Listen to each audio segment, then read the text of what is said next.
Komisi Pemberantasan Korupsi menetapkan 4 tersangka terkait operasi tangkap tangan Bupati Pemalang Anom Widiantoro.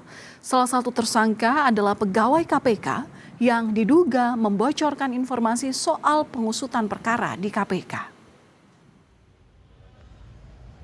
Juru bicara KPK Budi Prasetyo menjelaskan salah satu oknum KPK yang terlibat dalam kasus dugaan pemerasan yakni staf administrasi di lingkungan KPK.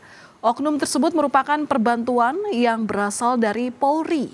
Oknum pegawai itu diduga membocorkan informasi penanganan perkara kepada ayahnya yang kemudian digunakan untuk memeras Anom Widiantoro.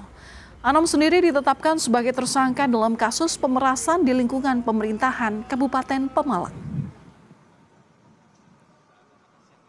Klaster kedua, yakni terkait dengan dugaan tindak pidana korupsi pemerasan yang dilakukan oleh oknum KPK kepada Bupati Pemalang.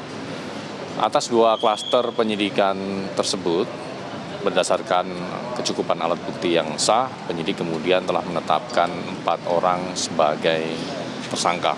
Yang bersangkutan merupakan staf administrasi pada Komisi Pemberantasan Korupsi yang benar merupakan perbantuan dari instansi kepolisian.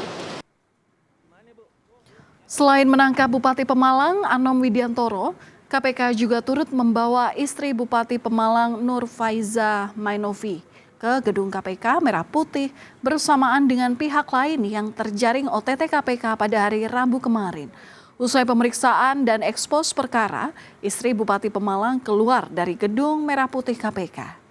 Juru bicara KPK Budi Prasetyo menjelaskan, istri dari sang bupati ini dilepaskan karena statusnya hanya sebagai saksi.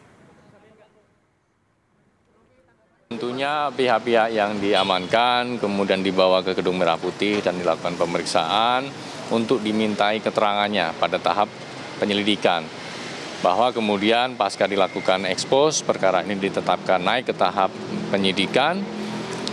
Kemudian KPK menetapkan pihak-pihak yang kemudian menjadi tersangka, di mana dalam 2 klaster perkara ini 4 orang sudah ditetapkan sebagai tersangka. Artinya pihak-pihak lain dalam kapasitasnya sampai dengan hari ini adalah sebagai saksi.